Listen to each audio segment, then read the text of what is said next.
So welcome back to Thrive, your agency resource. Today we're talking about the recurring feeling of overwhelm that a lot of leaders can relate to, and then actually how to overcome it. So super exciting discussion, and I'm sure it'll resonate with everyone. My guest is Heather Yandow, a nonprofit consultant with Third Space Studio in Raleigh, North Carolina. And what Heather does is she essentially helps nonprofit leaders to really understand how they can create impact and then generate more of it. So Heather, thank you so much for being here. I'm really, really excited to have you join me today. Great. I'm really glad to be here. This is a topic that is near and dear to my heart. So I'm glad to be able to talk about it a little bit with you today. So we actually connected after you published a blog post. And I think the blog post was essentially based on an article that you came across in the Harvard Business Review. So I want to hear a little bit about the main theme of that, and then we'll kind of dive in to getting some kind of relief or remedy for these people. Yeah. So the article that I saw in the Harvard Business Review was how to deal with feeling constantly overwhelmed. And so certainly I see that all the time with nonprofit leaders that I work with, but I also see it in consultants and in folks running small businesses that I work with. And so that article really, really just spoke to me. And so it talked about how being overwhelmed shows up, feeling confused, unable to make decisions, irritable, and then also what are some of the strategies that you can use to address that? What are some of their top tips for thinking about how to deal with overcome? Right. So if we start to dive into it, I think a good place to start is talking maybe about the physiological symptoms of overwhelm and burnout, right? Every single person listening or watching to this can really relate to that. I know you can, I know I can. I think starting there, but then also, what does it feel like and how do you recognize it? I think that's a really great place to start. Yeah. So I think a lot of the leaders I talk to recognize burnout in their rear view mirrors. They can look back and say, oh yeah, last summer I was really burnt out. But a lot of us, it's hard to recognize in the moment. Yes. It might be, we're just really high functioning, right? And so we are used to having a million things going on and answering emails at all hours of the day. Right. And so we don't realize the toll it's taking. Some of the signs that the article explains and that I really feel as well are feeling of just being foggy, inability to make simple decisions. So I don't know about you, but I get to the end of the day and I'm negotiating with my partner where to go for dinner and just cannot handle. You're like, just pick a place. I don't care if it's Greek or Thai or whatever. I'm just like, I can't make another decision. So that for me is one of the signs. Okay. Certainly kind of stress, but stress manifests in all kinds of ways. For me, it manifests in irritability. And so I know when I start getting snippy with my dog that there's something going on when I'm angry at this adorable little thing who does nothing but love me, that there's something else happening. Right. And then of course you've got kind of the sleeping, eating, exercise problems that come up with when you're overworked and overwhelmed. Yeah. I think for me, it's when I look back at, when I was running my agency, it was especially in that, the last few years of it, it was just a loss of passion, just a lower vibration in my own mood, maybe a little bit of feeling lethargic. Those were the things that I could, reflect back on and say, yeah, that if I look at that, those were definitely my physiological symptoms.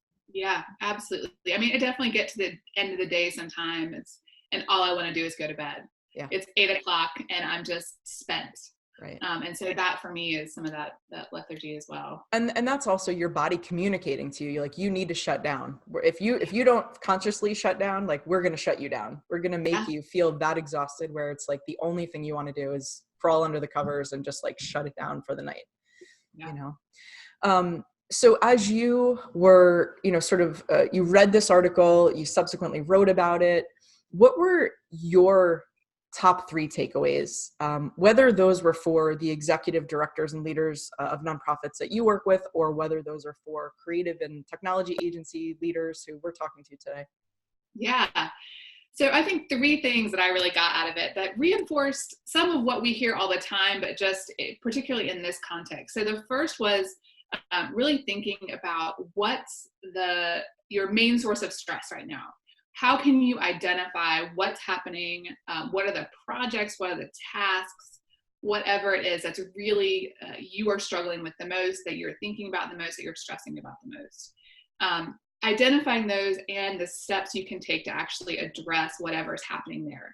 Sometimes I find that I'm stressed about something because I'm letting it hang out in the back of my head and I'm not bringing it to the front and saying, okay, I actually need to think about how I'm going to get work in the second quarter of next year, right? What's the plan for that?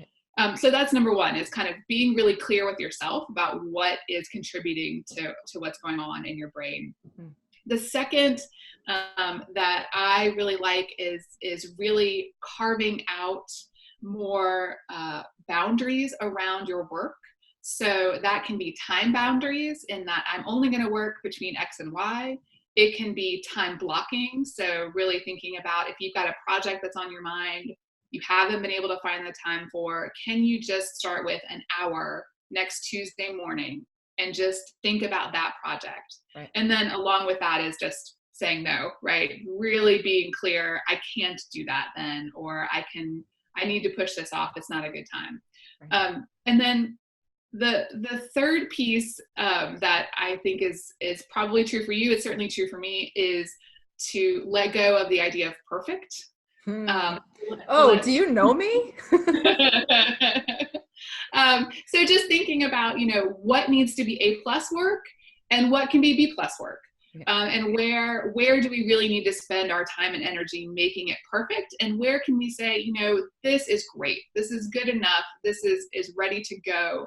Let's get it out into the world. Yeah. So those are the three big ones. Yeah. And those are big ones. I mean, all three of those resonate really deeply with me. And in the work that I do with agency leaders, similar to, how you're working with nonprofit leaders, listen, at the end of the day, the titles don't matter. What we do for a living doesn't matter. We are all human.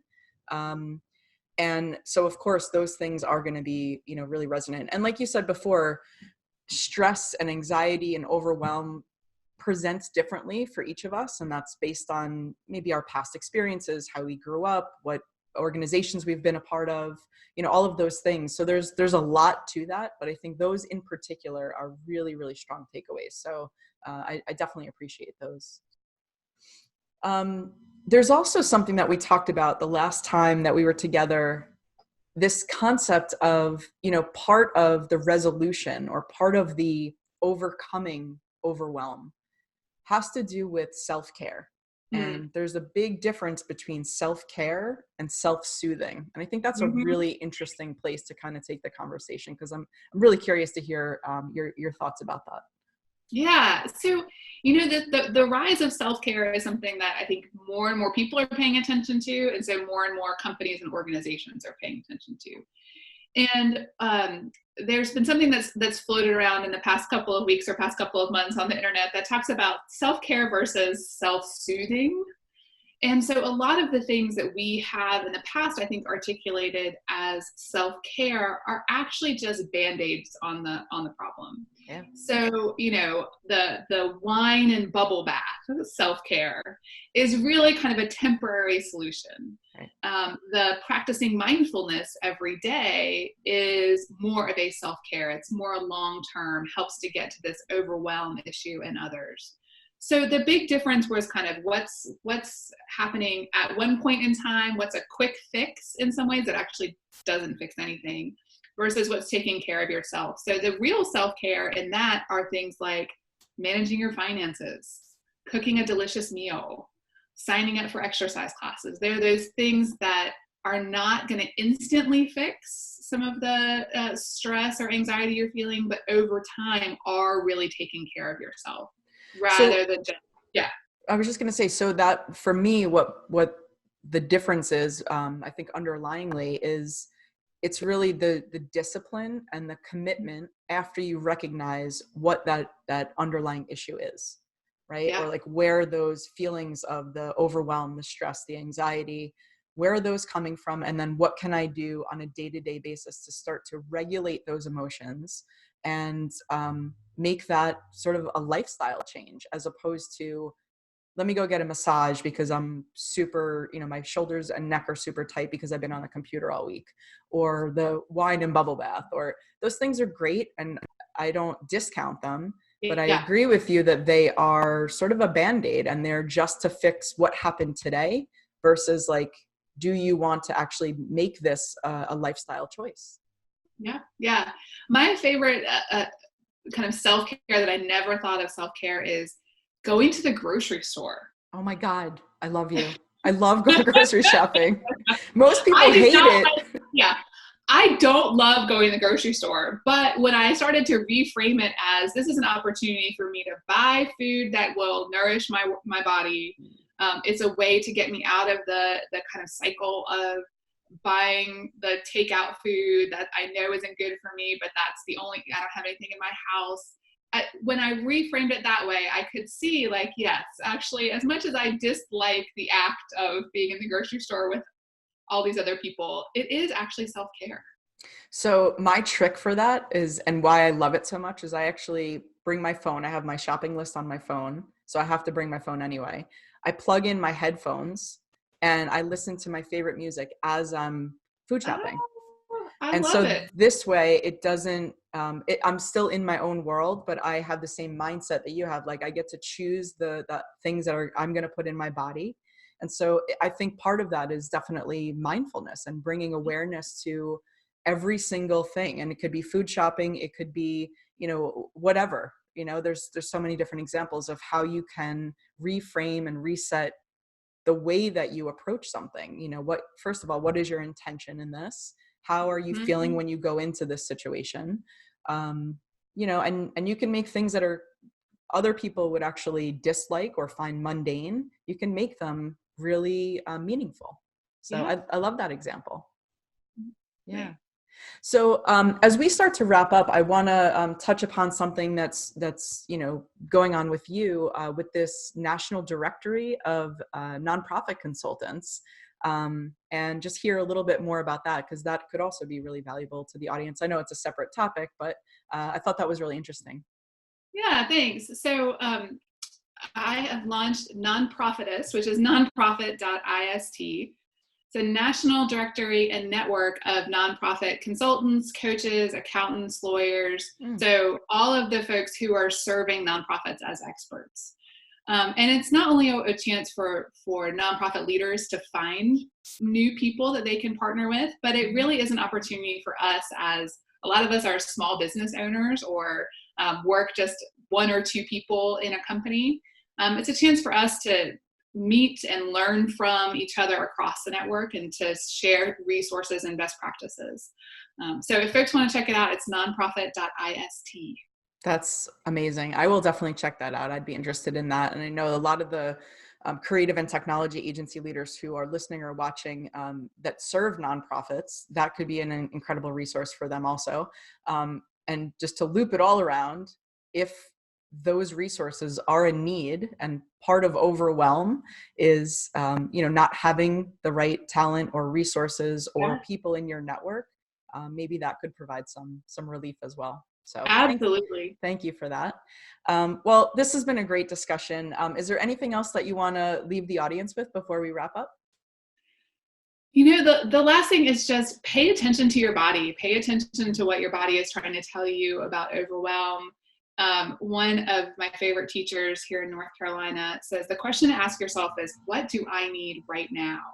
And I think just pausing and asking yourself that over the course of the day can really help you address some of this overwhelm, and over time build to going grocery shopping, taking care of your finances, really being intentional about that.